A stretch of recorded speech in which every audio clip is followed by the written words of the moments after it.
My brothers and sisters, the Quran is a miracle. If you read a single letter of the Quran, you earn rewards, 10 rewards minimum. As you go more and more, you're getting more reward, more reward.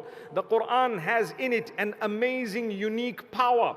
The Quran has in it something that is inexplicable. You need to read it in order to feel it.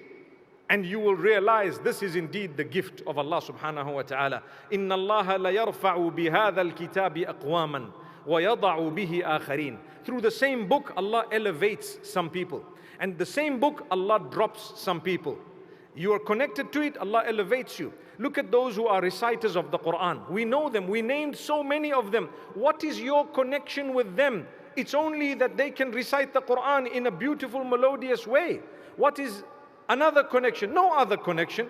There are Muslimin who can read the Quran. I've benefited from the recitation. I love this recitation. For example, Yunus Aswalis, a guy from North Africa. What a lovely recital. MashaAllah, tabarakallah. A guy called Hassan Saleh, now based in America, reading so beautifully. What's my connection with these people? Nothing besides the word of Allah.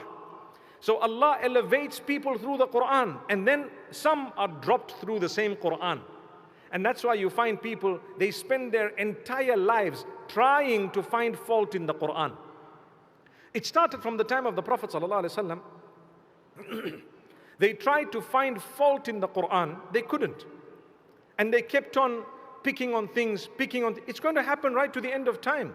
If you're a Muslim and you don't know the response to something that someone has said against the Quran, you need to learn it. You don't just become impressed by someone who supposedly found a fault. There are no faults. There is no contradiction, not at all. But the unsuspecting, those who don't have knowledge, they might think that, oh, these guys are quite, they've studied and they've found some mistakes. No errors.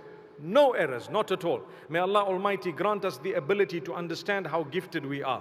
It has in it the news of those before us, the news of those who are to come after us, and the rulings of whatever we may require in our current lives. This is what the Quran has in it. It has prophecies of the future, it has the stories of the past, and it has the rules and regulations that would apply presently. Everything is for a reason. And it is there because Allah wants to teach us